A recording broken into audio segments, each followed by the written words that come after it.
Good morning, everybody. Thank you for being here today.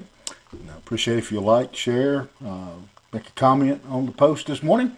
And then we will jump into the 10th chapter of the book of Acts as we begin talking about Peter and Cornelius.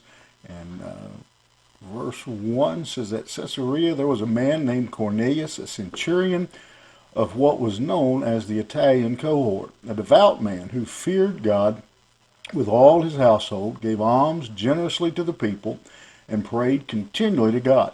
About the ninth hour of the day, he saw clearly in a vision an angel of God come in and say to him, Cornelius. And he stared at him in terror and said, What is it, Lord? He said unto him, Your prayers and your alms have ascended as a memorial before God. And now send men to Joppa and bring one who is called Simon, who is called Peter. He is lodging with one Simon, a tanner, whose house is by the sea. When the angel who spoke to him had departed, he called two of his servants and a devout soldier from among those who attended him. And having related everything to them, he sent them to Joppa.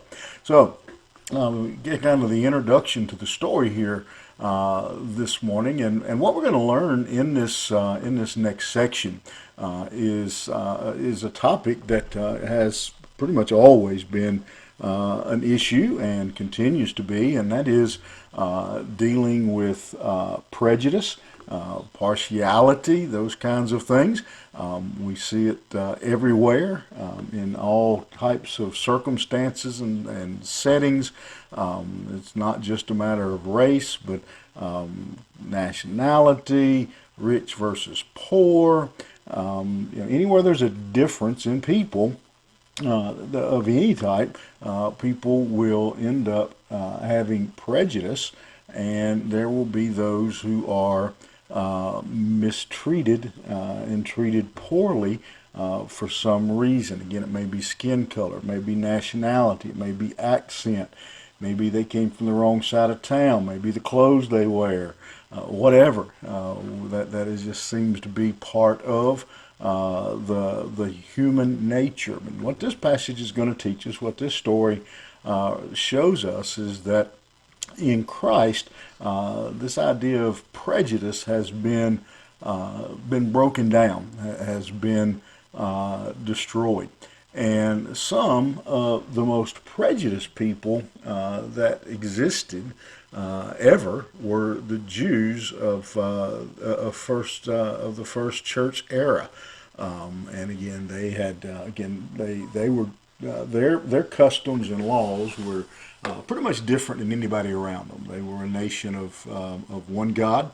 Again, they raised up their children in this system, took pride in their nation, that they were the people of God, and so they looked at everybody else as being pretty much inferior to them.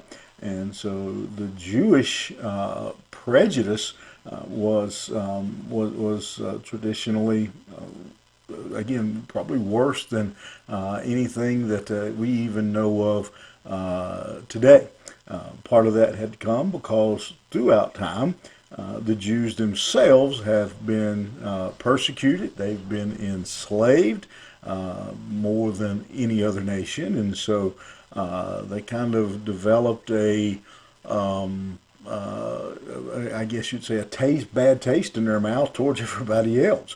And again, then their religion was so different than everyone else's. They had one God, where the other nations would have a multitude of gods, and then the way they worshipped was different. The way they ate, their diet was different. There were many foods that they wouldn't eat, and so that just kind of put them automatically at odds with the people around them. And so, and the main thing that they held on to was their religion, and that basically separated them from everyone else in the world, and anything that they felt like may be a threat to their religion or to their way of living was looked at, with very very poorly. And on top of that, to add to that, they kind of misunderstood what God had called them to be through Abraham, that they were to be His people, and they didn't really comprehend that their job then was to go out and to teach others and to win others to God. And so they were again very leery of anyone else.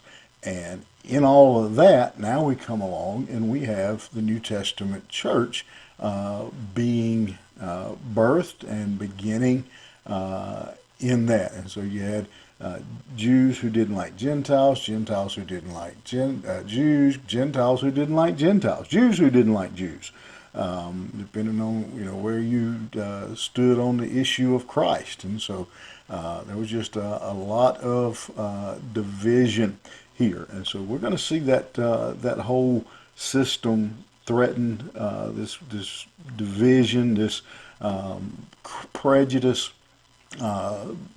dealt with early in the church.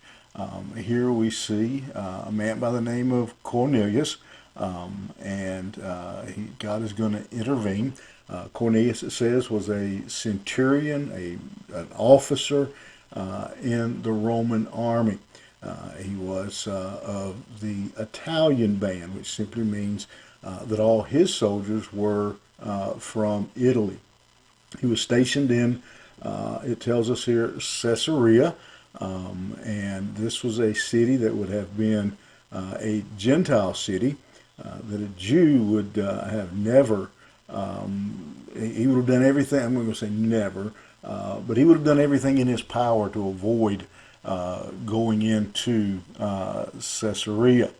And then we see this description of Cornelius. Cornelius is a man, a Roman soldier, nonetheless, who worships God, fears God, gives alms, or is charitable, is a praying man, and so he was he wasn't worshiping false gods. He was worshiping and praying God to God, and so he was in general what we would consider to be a good man. In that, he gets a vision that comes from God. The angel sends him a vision, and the angel gives him a direction, gives him some words here. First of all, his lifestyle had been noticed by God, and now he is to send someone to Joppa to find Peter and ask him what to do next. And so he was to find this man who he had never met, and ask him, what is it I need to be doing now? And so Cornelius, then it tells us, is obedient. He sends two of his servants and a soldier to go find Peter. He's going to go find his answer from a Jewish man that was going to be called on to guide and to help Cornelius.